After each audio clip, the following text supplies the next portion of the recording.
Any health-related information on the following show provides general information only. Content presented on any show by any host or guest should not be substituted for a doctor's advice. Always consult your physician before beginning any new diet, exercise, or treatment program.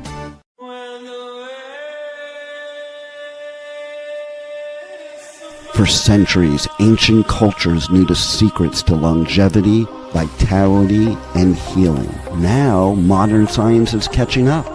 Ageless Blueprint is a podcast that will reveal the modern secrets of better health and a better life. Join Dr. Eldred Taylor here today and every Wednesday at 9 a.m. Eastern Time on W4HC Radio at W4HC.com. As together we discover the secrets to better health through science and spirituality. A better life with Ageless Blueprint starts now. Here's your host, Dr. Eldred Taylor. Hello, and good morning to you guys. I am Dr. Taylor, the Spiritual MD, and this is not a virtual background. This is where I really am. I am in Cancun, Mexico, at the Hoya Paraiso Iberostar. And to be ageless, you need to learn how to take time off and to rest. And my wife is an expert at that. And whenever there is a holiday, we end up going somewhere. And this is one of our favorite places. If you want to come to Cancun, this is a great hotel. And I'm in the lobby. And so excuse me if you see some people walking in the back, or there's a fountain over here. I could actually show you the fountain, I guess. Okay, so you might hear that. So don't be alarmed. Rebel will try and cut down the background noise as much as she can. But I want to welcome you. I'm Dr. Taylor, the Spiritual MD, and my flight leaves a little bit later today. But at first I was going to, Rebel said, hey, why don't you just replay one of your other previous podcasts? I'm like, no, I want to show you guys I'm dedicated to this show. I'm dedicated to you. I'm dedicated to show up where I'm supposed to show up if there's any way possible. So I found a little spot here, and we're going to go ahead with the show. Right, Rebel? Nothing's going to stop us. Nothing's going to stop us. And I don't hear the fountain, but it looked beautiful. Okay, good. So let's get started. So today, what I want to talk about is, we're talking about being ageless. So you always want to know where you're starting from. Okay, is that how bad am I, or how good am I? How concerned do I need to be about aging, and am I aging appropriately? Am I aging too fast, or am I slowing down aging? Well, I'll tell you, there's a lot of high price longevity programs out there, and I'm not saying there's anything wrong with those. I'm actually going to start, not high price, but in the school group, that's a part of one of those programs. But there are some very inexpensive things that you can do. And of course, for some reason, there's a bunch of noise right when I get ready to start. This guy, he's taking luggage. But anyway, there's a lot of cheap things that you can do that don't cost any money. You can figure out where you're starting from, and you can do things to improve your health, and you can track it yourself. I'm always about, you cannot manage what you cannot measure. And so you always want to be measuring how you're aging, and you can do a lot of this at home. Okay. So we're going to talk about, I think it's 5 things you can do that don't cost you much money at all. Some things don't cost you anything. And you can figure out where you are in this aging process. Okay. So let's get started. We'll go with the first slide. Yeah. All right. So ageless function tracker. We always want to track things. I talk about stress. You got to measure stress. You got to measure your hormones. You have to measure in order to know how you're doing. Okay. I'm going to talk about later on, is you want to measure how you meditate. Okay. I'm a big believer in meditation. So we always want to measure and see how we're progressing. All right. So I think I can control the slides here. Now, this is what I woke up to this morning. All right. I woke up early because I needed to prepare for the podcast, and I managed to get out there before sunrise. So, this is the Maya Riviera area of Cancun, and that's the sunrise. And I'm going to tell you a part of being ageless is being grateful for the sun to rise every day and you're alive to see it or experience it. You know, if you get up in the morning and start out with a feeling of gratitude, it really it really provides an ageless spirit. Okay. It's just to be grateful to breathe, just to be grateful to move. And we're going to talk a lot about movement, but to wake up and to see that, it just shows you how great it is just to be alive. All right. So if you come here, you get one of those rooms and you get to see that. All right. So hopefully that brightens up your day, uh, and just see how uh, that light can shine and brighten up your day. Okay. So hopefully if nothing else, that helps you just to see that. And I'm not doing it to make you jealous or envious. I'm doing it to try and uplift your spirit and just tell you that being ageless is about being grateful. All right. So, why functional metrics matter? All right. Now, these things I'm going to talk about today, uh, it- let's just talk here. Early warning signs. Functional decline precedes other aging markers by 5 to 10 years. Changes in daily movements reveal health issues before they become serious. So, you can preempt or predict disease or declining aging or aging too fast. And you can detect that 5 to 10 years before you're ever going to get any kind of disease. So you want to pay attention to these metrics so you can intervene way before anything is actually perceptible to any doctor that something may be wrong. Okay. So this will tell you the true biologic age, not just the age counting from the day you were born, but how fast or how slowly are your biological systems aging. So grip, how strong you are, your gait, how fast you walk, or how long are your strides. Balance reveal actual aging status regardless of chronological age. These reflect integrated neurological and muscular health. So, in order for you to move, and that's why movement is so important, is a lot of things have to be coordinated. Okay, the left and right side of your brain, your spinal cord, everything has to be working in harmony for you to be able to move without having to think about moving. Okay. You know, when people have lost uh, their ability to move from a stroke or whatever, they have to start thinking about how to move. So you want all of those circuits to be connected so you don't have to think about doing daily activities. So it's a superior predictor. It outperforms blood pressure and body mass index for longevity prediction by up to 3 times. Functional capacity correlates more strongly with mortality risk.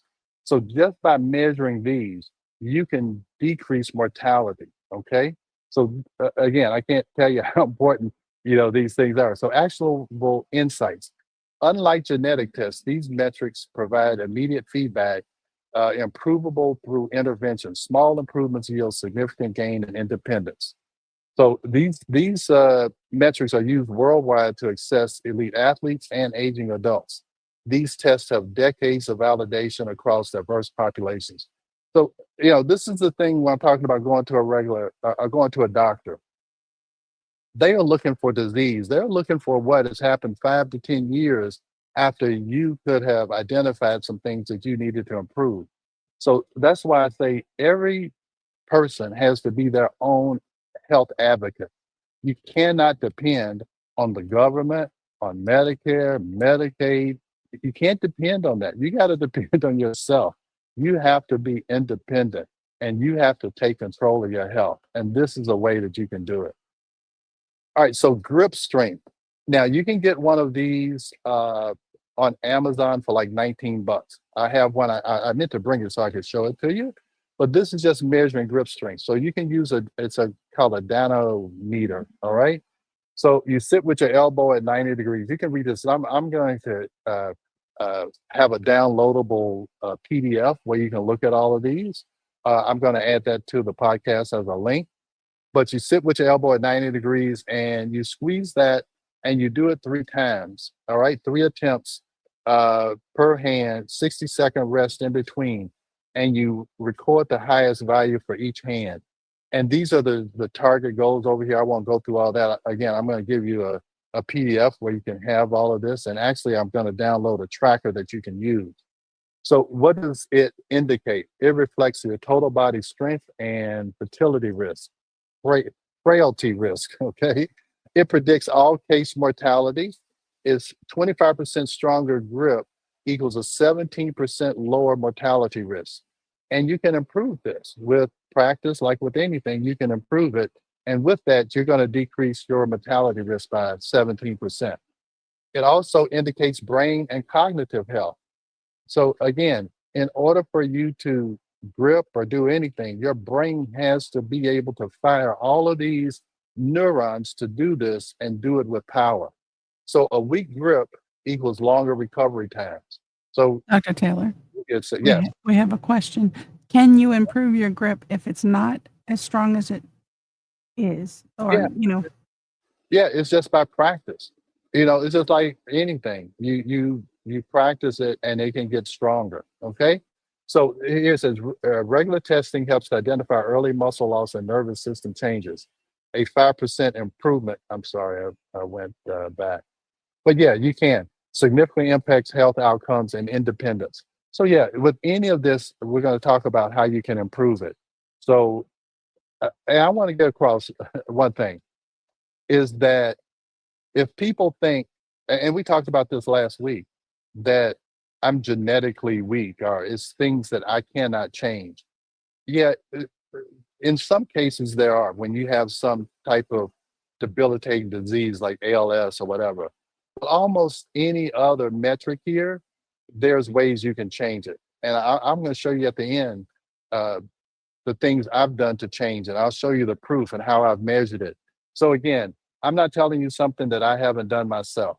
And with everything we've done in our practice, almost we've done it before we've ever advised the patient to do it. So these are all things that you can improve, no doubt about it. All right. So let's go to the next one. Sit to stand. And this is important. That's why when you go to the gym, they're always trying to get you to do squats, because the ability to stand up without any assistance from your hands is very important. So what you're supposed to do is sit centered on a standard chair, like 17 inches in height. Your feet are flat and your shoulder width apart. You cross your arms over your chest.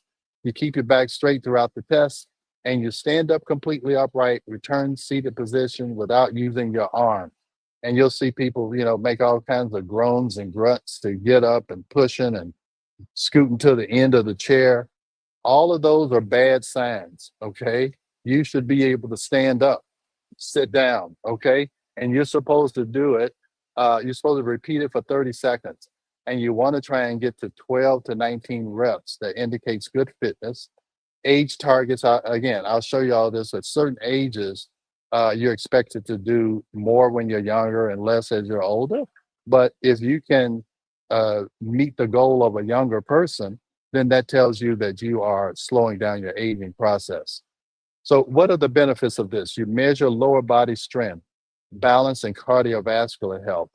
It predicts fall risk. So, people talk about osteoporosis and taking medications for osteoporosis. Well, let me tell you, bone health is important, but the key is that you don't fall.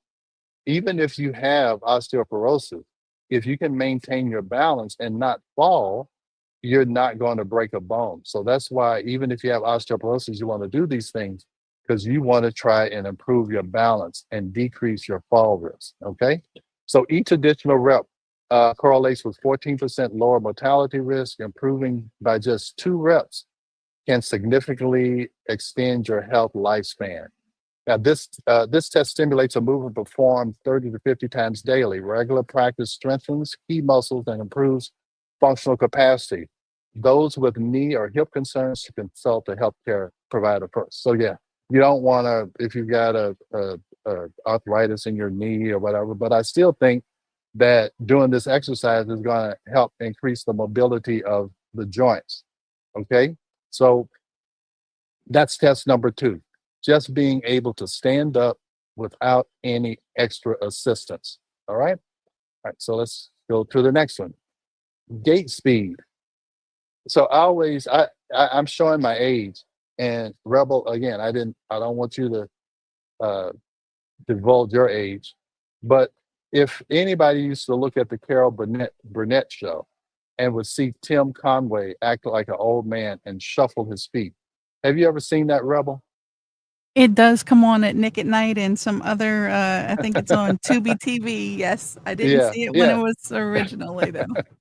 So when I look at this, I'm like, you don't want to be like Tim Conway when he is shuffling his feet, acting like an old man. You want to you want to walk briskly, and you want to take long strides. Okay, 100 to 118 steps per minute balances your cardiovascular efficiency with joint health and focus on consistent rhythm over stride length. Okay, so you want to have a nice pace of walking.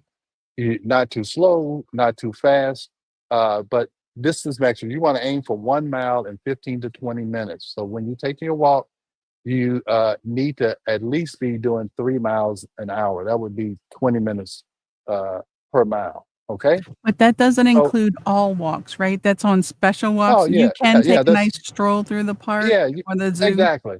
Hey, in this hotel, I love walk slowly so I can try and see, all of the things that are going on. But yeah, if you are taking a walk and you're doing it for health benefits or to decrease aging, you want to be at a reasonable pace. Okay. So yeah, I mean, when you say stop and smell the roses, yeah, you want to do that also.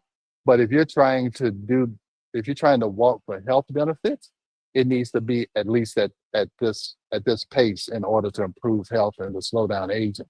So it reflects integrated cardiovascular, neurological, and musculoskeletal functions. Changes often precede clinical symptoms by months, serving as an early warning system.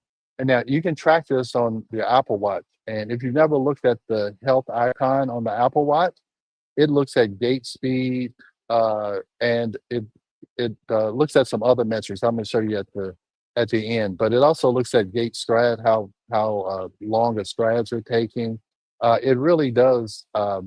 It does track a lot of health markers. All right, and again, movement is so important to the neurological system because again, you actually have trillions of connections from all these nerves trying to organize your thoughts, your movements, your speech. So in order for your body to work and to move like you want it, a lot of connections have to be there. So everybody's worried about dementia and how well their brain is working. So you want to make sure that you reinforce those connections, that those connections stay active. Because if you don't use it, you lose it. Okay. And that is a true statement. So you want to use those nerves, you want to use those muscles so that you don't lose the ability to move. Because I'm telling you, when you lose your mobility, man, you lose a lot of life experiences. I went to Egypt, and you have to crawl down in these caves and you have to climb up. And I'm like, I'm glad that I did it at this age and where I'm this mobile so that I can continue to have experiences and have the full experience of the sights and the sounds that life has to offer. All right. So enough of that. Let me go to the next one. Functional reach. So you're supposed to stand side onto a wall, with your arm at shoulder length, just like this woman here is. And you want to try and see how far you can reach. You reach forward as far as possible without taking a step and without falling, of course. Okay. If you can reach greater than 10 inches, you have good balance. And again, this is trying to decrease your risk of falling. Okay. How well can you reestablish balance if you miss a step when you're going up or down the steps? If you don't see the curb, how quickly can you regain your balance. So the more you can reach and not fall, it is going to strengthen your ability to maintain and restore balance. All right. Now here's another one. Now this can be a little challenging, and you want to make sure that that you have some support that you can grab onto when you're first starting this. Okay. So this is a single leg balance. This assessment evaluates vestibular function, and that's the back portion of your brain that looks at balance. It's connected to your inner ears and everything. So it's looking at neuromuscular control and stability. And while balance naturally declines with age, regular practice can maintain and improve it. So first, you're supposed to try and stand on one leg with your eyes open. Okay. So you stand on a firm, solid, level surface. You lift your foot approximately 6 inches, and you don't have to pull it all the way up to your knee like that. And your target is, again, it's age related. At 40, you should be able to do it for 40 seconds. At 50, 30 seconds. At 60, 20 seconds. And at 70, 10 seconds. So for some reason, that part of the brain will just, it begins to deteriorate just due to aging. Okay, that's why trying to exercise this part of your brain is so important, to try and slow that down. All right. Now, here's the real challenge when you try and do it eyes closed, and the target is just 10 seconds. Because in order to maintain your balance, your body needs to be able to sense where it is. Okay. But the younger you are, your body's able to do that better than when you're older. Okay. Is that you can close your eyes and still maintain your balance on one leg. Now, I will tell you that's challenging, and you really, you need to make sure that you can grab a chair or whatever, or you can put your foot down easily, because that takes some practice. So proprioception and neuromuscular coordination. Again, for your body to know where it is in space, the cerebellum has to be working. And I'll tell you, I learned this several years ago, probably 10 or 11 years ago. And because my mother suffered with dementia the last 4 or 5 years of her life, I was really concerned about how I can exercise my brain. And this is one of the ways to make sure that your body knows where it is. So anyway, to make a long story short, we started ballroom dancing. Ballroom dancing helps decreases dementia, because when you're dancing, you have to know where your feet are in relation to your arms and where your partner is. And I'll tell you, we've been doing ballroom dancing for 10 years. We've been taking lessons on and off. And it's difficult. It is difficult to be able to move your arms and legs in different places at different times. And so that's a way that you exercise that proprioception. Where are my feet in relation to my environment? Where are my arms? So anyway, that's a test that you can use, and you can definitely practice and improve. All We right. also want to remind everyone, please do this if your legs and knees are in full Yes. function. Do it Yes. within Yes. your restraint, please. Don't try to do it Exactly. if your legs or knees aren't in full Right. function. Right. As we said at the beginning and the end of all of these podcasts, I'm just giving you suggestions. Yes, you need to talk to your doc. Yeah, if you're about to have a knee replacement next week, don't don't do this right now. Okay, let's wait till we know that your body is functioning semi normally, and then we can talk about improving it. So anything that needs to be repaired, let's get it repaired, and this would be a part of the long-term rehab, process. All right. All right. Yeah, yeah. And the Apple Watch can do a lot. Okay. There's if you go to the health, it has a little heart thing. And if you go on that on your actual phone, and your watch would be be what would be recording it. Uh there's a lot of things that you can find there. That's what I'm saying. Gait speed, and it's actually measuring it even when you don't know it's measuring it. So you can go, and if you've been wearing your watch for, I don't know how long, it's actually keeping a record of that. And you can look at what the trend is and you can start actually, paying attention to that.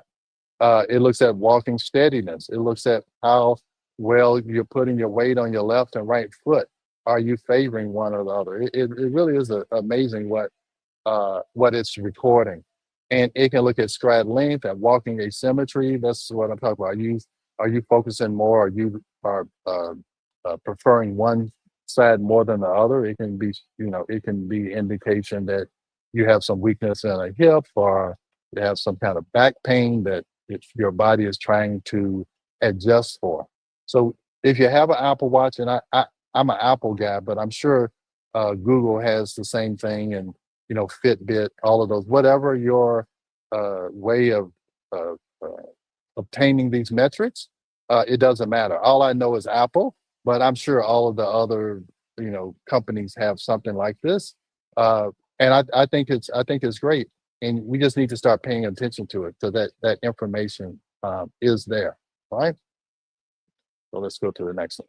So again, and you can score and track your progress. Again, the Apple Watch will do it.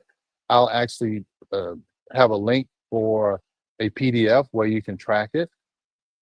But really, all of those graphs and everything are right there on the Apple Watch. So I think it's really important. Again, you want to see where you're improving, and if you're not improving in an area, you want to focus on trying to, you know, improve that area. Don't, if you don't have information, you don't really know which path you need to follow. So I think all of this information is very good for you. So what can you do? Interventions for improvement, strength training, okay? Resistance exercise 2 to 3 times weekly. And at the end, I'm going to show you, some of the results that I've had by doing this. I work with my trainer 2 days out of the week on Wednesdays and Saturdays, and I'll show you some of my results. And you want to focus on grip strength. He has me, doing pull-ups. I got to have a strong grip for that. All right. You want to focus on grip. You want to focus on leg. I hate leg day, but he makes me do it. I have to do my squats and do all of the leg stuff. And you have to work on your core. So you use progressive overload by gradually increasing the weight as you adapt. And I think that's why you need a trainer, because he pushes me. I will say, hey, look, I don't think I can do this 8 times. And then I do it 8 times and I'm so excited, and I don't think I can do this at this weight. And he says, let's give it a try. So now I've learned to stop saying that I don't think I can do that, because I think I told you last time, if you go in there and think you can't lift that weight, you're never going to lift it. All right. Now, the other thing you can do, there's peptides. All right. Peptides like Apithaline, and that's going to be a part of our longevity program. Apithaline increases something called telomeres, and telomeres are the tips of your DNA chromosomes. And everybody talks about it's like the tip of a shoelace that protects the shoelace from unraveling. Well, the telomeres, what they do is they keep the DNA from unraveling. You can think of it like that, because the shorter the telomeres, the shorter your lifespan. So you want to increase your telomere length. You can do that with some of these things I'm talking about, the strength training, the meditation, all of that. But you can also do it with peptides. And the Apithaline is one that increases telomere length. And I think it's a part of any longevity program. You do it, it's an injection that you give yourself 10 days twice a year for the first year. And then you can do it like once a year, once every 2 or 3 years. And there's tests you can do to look at telomere length. That's one of the tests we can provide. And then there's a peptide called BPC 157 that supports tissue repair and recovery. So if you do have a knee operation or anything like that, BPC 157 helps to increase your ability to repair tissues. And consistent tracking is to really pay attention to these metrics. And it's just like when I go to the gym and I'm able to lift something that I wasn't able to lift before. It gives you that small victory that motivates you to keep going. Okay, so that's why I think measuring is so important. So expect nonlinear improvements. You're not going to always have a good day. Sometimes I can go in there and lift the weights, and then sometimes I'm just not feeling it. And you want to have a trainer who can kind of tell that and doesn't push you when you don't need to be pushed. Substantial early gains followed by plateaus. And again, that's why I think you may need a trainer so they can change your workout and they can see what's not improving at the correct rate, and they can change your workout. And that's what he does for me. Uh, Show significant functional improvements require 8 to 12 weeks of consistent practice. And again, after the commercial, I'm going to show you some of my results so you can know that it's possible that a 64-year-old man can change a lot of these metrics. And it probably took me, I started really doing this probably August of the last year, so it hadn't even really been a year. So all of this can be done, and it doesn't, have to take forever just because you're a little bit older than the other people in the gym. All right. I think it's commercial time, right? Right, Rebel? And then I'm Yes. gonna come back and show you some of the things that I've been able to improve. Okay. Sounds good. Here we go. All right.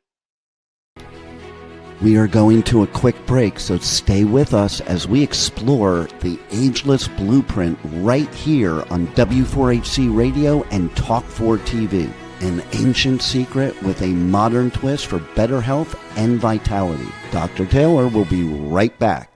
Taking care of your health shouldn't mean taking a handful of pills every day. At Taylor MD Formulations, they create doctor-developed supplements that combine the best natural ingredients so you get the results you need with fewer pills. Taylor MD Formulations is backed by science, designed for real life with real results. Less pills, better health, doctor approved. Shop now at TaylorMDFormulations.com and discover smarter supplements for smarter health. That's TaylorMDFormulations.com. We are back for more of Ageless Blueprint.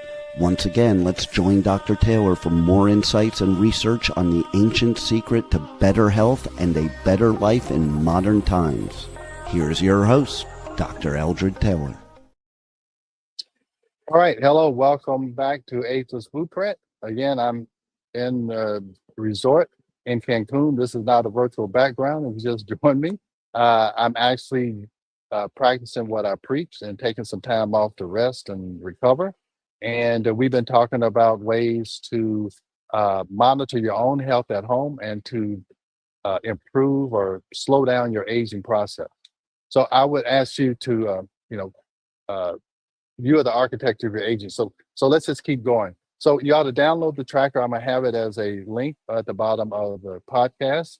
And you want to begin with your baseline measurements across all the 5 tests. And you want to identify your strengths and your areas that you need to improve. You monitor your progress. And again, you celebrate your achievements. Again, when I can lift something that I couldn't lift before, I celebrate. Okay. So research shows active tracking and targeted interventions can improve biological age markers by 5 to 10 years compared to chronological age. And I will tell you that I feel that 5 to 10 years younger, and I can show you some of the metrics. Consistency matters more than perfection. Even small improvements translate to meaningful enhancements in independence and quality of life. Okay, so you don't have to make these major changes. Don't expect to lose 20 pounds the first 5 days. It's just not going to happen. Okay, so just have some realistic goals. Think of this as a lifestyle change. It's not something that I'm just going to do for 2 months and then I'm going to go back and eat my Twinkies and sit on the couch.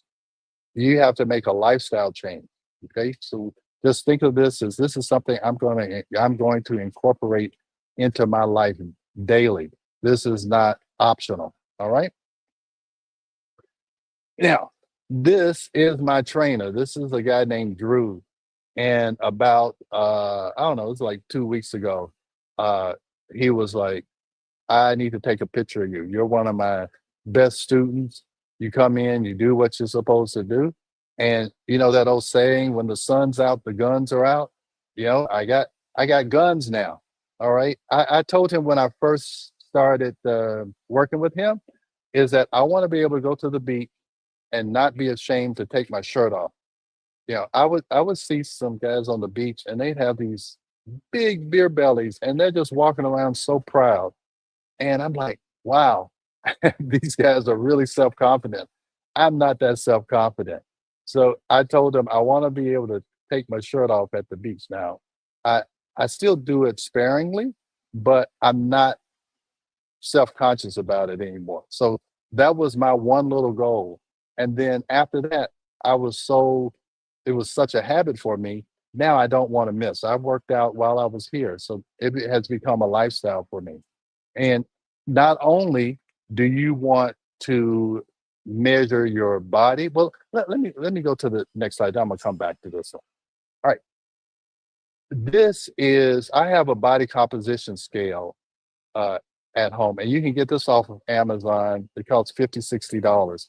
Anybody we have on a weight loss program that we're doing long distance and they're not coming to the office, we ask them to buy one of these scales because not all weight loss is good weight loss. All right. You want to make sure that when you're losing weight, you're losing fat and you're not losing muscle. That is so important as you age that you don't lose muscle mass.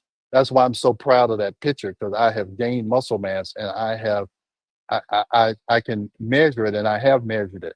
So I think, okay, yeah, this is visceral fat.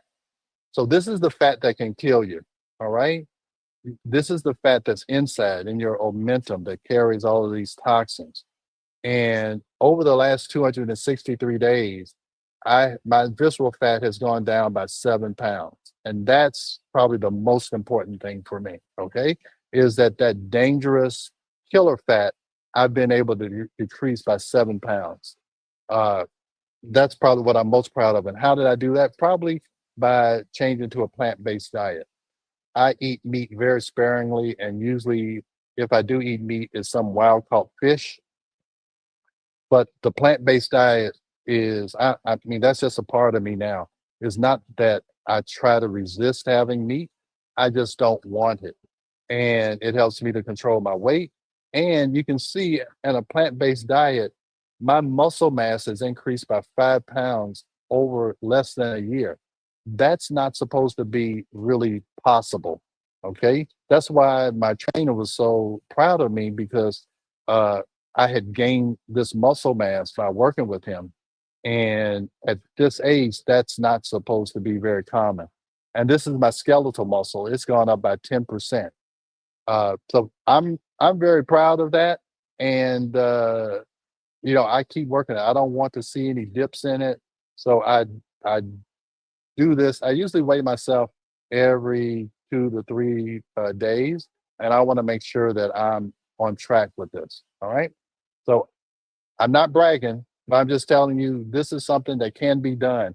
And I only go to the gym twice a week, Wednesdays and Saturdays, and I go for an hour. That's really all I do. Now, I do expend some energy out in my backyard. We garden, we plant roses and stuff, and that's probably my daily exercise. I go out there and do that. But this is just 2 times a week I've been able to do that uh, to accomplish this. So it really is more about consistency. I tell people you don't have to do 4 hours of CrossFit, 8 days a week in order to improve. It's all about consistency. So let's go back one slide. Now, the other thing that you want to measure, and I told you I'm very concerned about my mind and my brain because of my mother's dementia. And she also had a brother and a sister who also had either Alzheimer's or dementia. And this is the Muse headband, and I'm a big proponent of that. I just, in my ageless tip of the day that I put in the school group, I talked about how important it was to be still and be quiet. It stimulates your parasympathetic nervous system. That's the opposite of the fight or flight nervous system. And just 10 minutes of activating your parasympathetic nervous system allows your body to reset and repair itself. So this Muse headband you put on your head, and it tells you when your brain is quiet. All of those little blue birds down there says that my brain was quiet. Now you see it says I have 33 birds and 16 recoveries. What that means is that what mindfulness means is that you're mindful that when thoughts cross your brain and you're able to let those thoughts leave and you don't dwell on them. So you're not So a thought comes like, oh, how am I going to, do I have enough money for my house note or whatever? Just let that pass, recover, slow your brain down. Don't go down those rabbit holes of anxiety and panic. How do you control your thoughts? The secret formula is that if you can control your thoughts and you can control your breath, your heart rate will go in rhythm with that. All right. So that's why breathing, when they meditate, they talk about focus on your breath. And this is cognitive performance. And again, you have good days and you have bad days. This is today. This is May 28th. This is what I do in the morning. Okay. I'm telling you, when I'm telling you I have a routine, I have a routine. So today it was great. Now I'm going to tell you, when you really do deep meditation, I have reached this optimal level when I'm really focused and I do more than a 15-minute meditation. So this is telling me that my cognitive performance is great. That is very, very important to me. And then you look here, it's brain recharge. Am I overworking my brain? No, I have my sleep last night, my meditation has allowed my brain to recharge. Okay. So I love this. And I'm going to have a link to this. If you go to choose muse, muse.com/ageless, you can go and purchase this and you get a 20% discount. So it's, what did I say? Choose, CHOOSE, muse, MUSE.com/ageless. And you can get this and you can do it and you can track how well your brain is working, and it allows you to know if you're meditating correctly. I also talked about just the act of being still. I was still 84% of the time during those 15 minutes. And this I've had to work on, is being able to not be fidgety and want to move. So I sit in this position, I stay there, I focus on my breathing, and I let my thoughts pass. I don't dwell on negative thoughts, and I don't and I try to invite positive thoughts. That's how you get these little birdies to show up. When your brain is, and what you'll have is you'll be listening. When you're thinking, you hear rain, and it sounds like a thunderstorm if you're really thinking. And as you quiet, the rain goes away and the birds start to sing.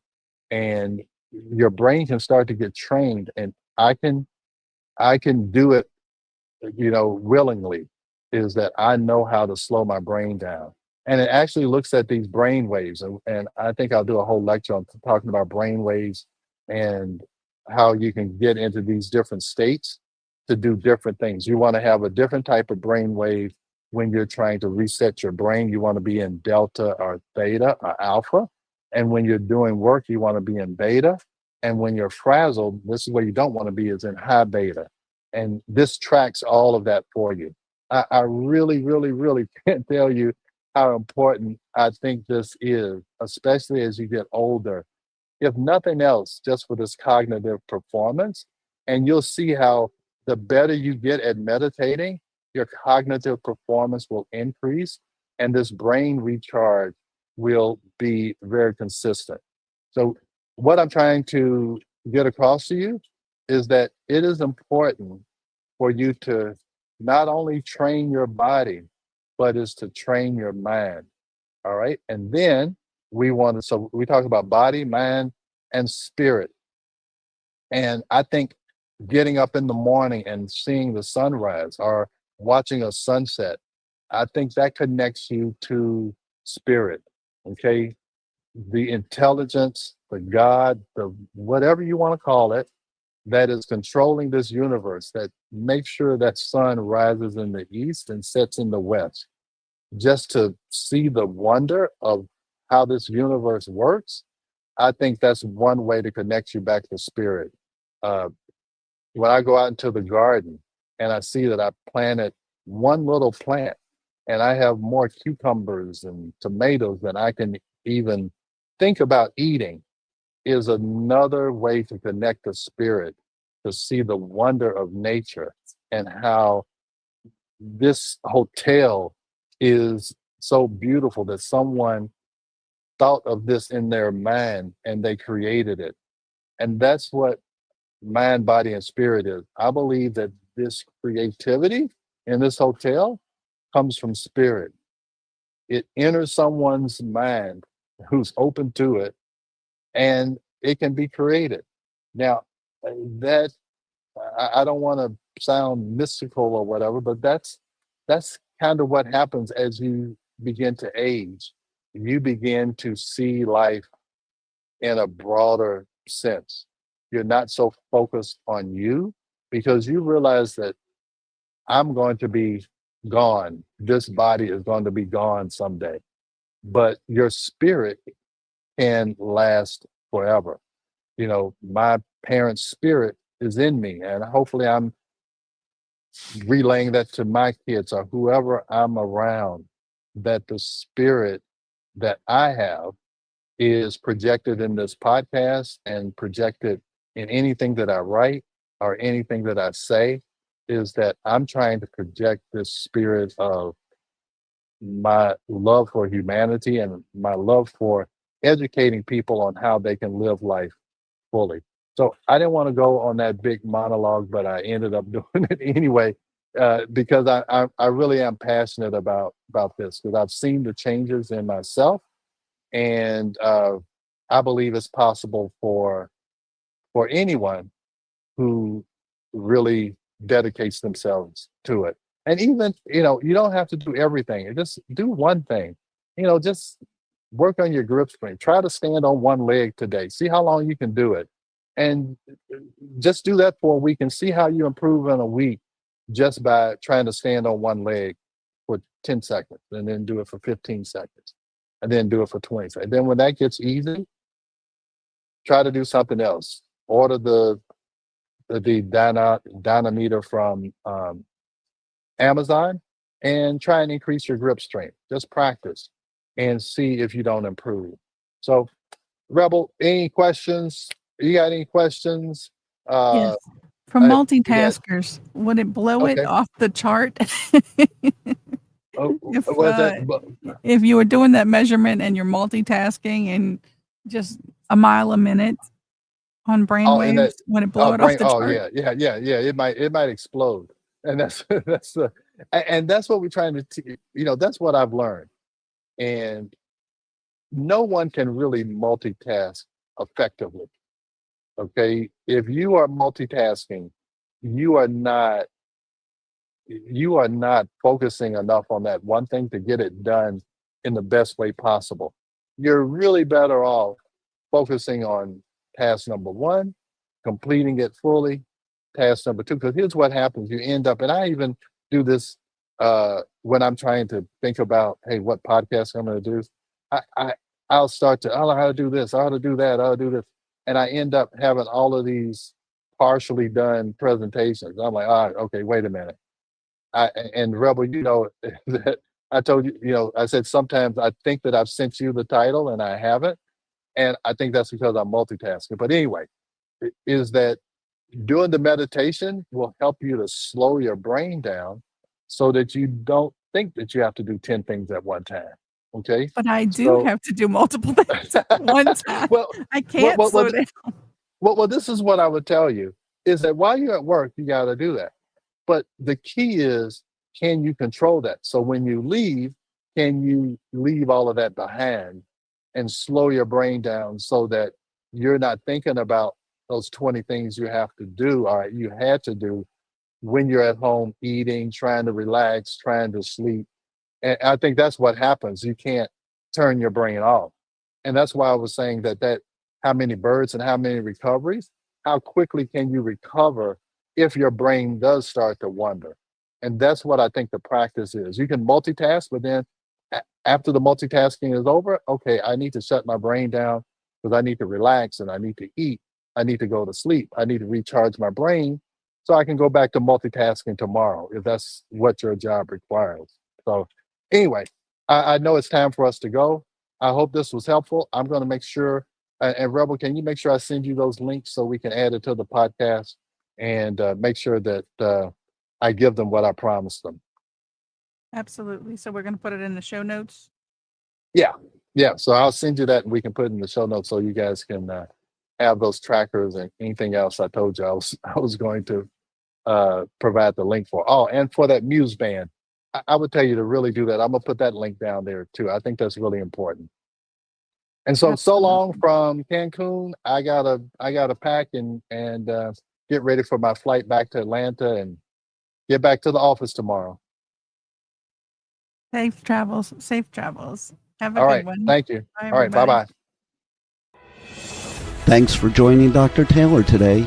If you missed any part of this show, just check out the podcast wherever you listen to podcasts. Ageless Blueprint is every Wednesday at 9 a.m. Eastern Time on W4HC Radio at W4HC.com.